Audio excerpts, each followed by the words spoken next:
శ్రీమాత్రే నమః. ఓం శ్రీ గురుభ్యో నమః. ఈరోజు వారాహి దీక్షలో 3వ రోజున చేరుకున్నాము. మరి వారాహి అమ్మవారి అనుగ్రహం ప్రతి ఒక్కరికి కలగాలండి. నేను ముఖ్యంగా ఇక్కడికి రావడానికి కారణం ఏంటంటే, వారాహి హోమం జరిపించినప్పుడు కొన్ని వందల సంఖ్యలో ఉన్నటువంటి కరుంగలి మాలలు కూడా నేను తీసుకురావడం జరిగింది.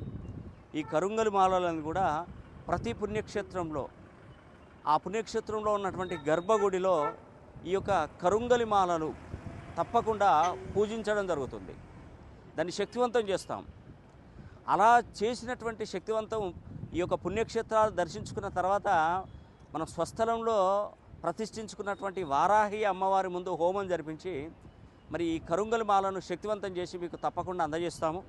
ఈ వారాహి మాల ధరించడం వల్ల దీర్ఘకాలికంగా ఉన్నటువంటి రుణబాధలు పోతాయి, ఆర్థిక వ్యవస్థ బలపడిపోతుంది, ఉద్యోగావకాశాలు, వివాహ ప్రయత్నాలు చేస్తున్నటువంటి వారికి వివాహాలు జరగడం, లక్ష్మీదేవి అనుగ్రహం. మరి 25వ తారీఖున అమావాస్య వచ్చింది, 26వ తారీఖున గుప్త నవరాత్రులు మొదలయ్యాయి. అంటే ఒక విధంగా చెప్పాలంటే అతి సామాన్యుణ్ణి కూడా ధనవంతుని చేసేటువంటి వారాహి అమ్మవారి ఉత్సవాలు అంతా ఇంత కాదండి. ఎందుకంటే ఈ యొక్క అమ్మవారు లక్ష్మీ స్వరూపం.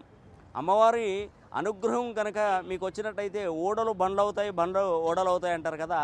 కాబట్టి ఎప్పటికీ మీకు దీర్ఘకాలికంగా వ్యాపారాభివృద్ధి, చదువులో ఉన్నతి, ఉద్యోగావకాశాలు, విదేశీ ప్రయాణాలలో ఇబ్బందులు లేకుండా, భార్యాభర్తల మధ్య విభేదాలు లేకుండా నేను ఇచ్చినటువంటి కరుంగలి మాల అనేది కూడా ధరించవచ్చు.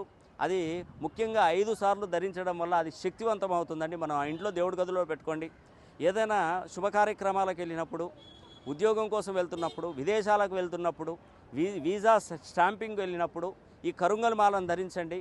అదేవిధంగా లాటరీ లాంటి వాటి కోసమైనా, తర్వాత మనకు ఈ యొక్క గవర్నమెంట్కు సంబంధించినటువంటి టెండర్స్ విధానం తీసుకున్నటువంటి వారికైనా కూడా ఈ కరుంగలి మాల ధారణ చేస్తే మీకు తప్పకుండా మనసులో కోరుకోండి. ఎందుకంటే ఇన్ని పుణ్యక్షేత్రాలలో మనం ఈ వారాహి కరుంగలి మాలను మనం తప్పకుండా పూజిస్తున్నాం. కాబట్టి మరి తప్పకుండా మీ పేరు, గోత్రనామాలు పంపించండి. మన ఆఫీస్ నెంబర్లకు కాల్ చేసి ఈ వారాహి హోమం జరిపించుకొని 4వ తారీఖున మీకు ఈ వారాహి హోమం, అమ్మవారి కుంకుమ ప్రసాదాలు, కరుంగలి మాల, మీ పేరు మీద జరిగినటువంటి వీడియో అనేది కూడా మీకు తప్పకుండా అందజేయడం జరుగుతుంది. ఇట్టి అవకాశాన్ని ప్రతి ఒక్కరు సద్వినియోగం చేసుకోవాలని కూడా మనస్ఫూర్తిగా కోరుకుంటూ సెలవు తీసుకుంటున్నాను. సర్వే జనా సుఖినో భవంతు.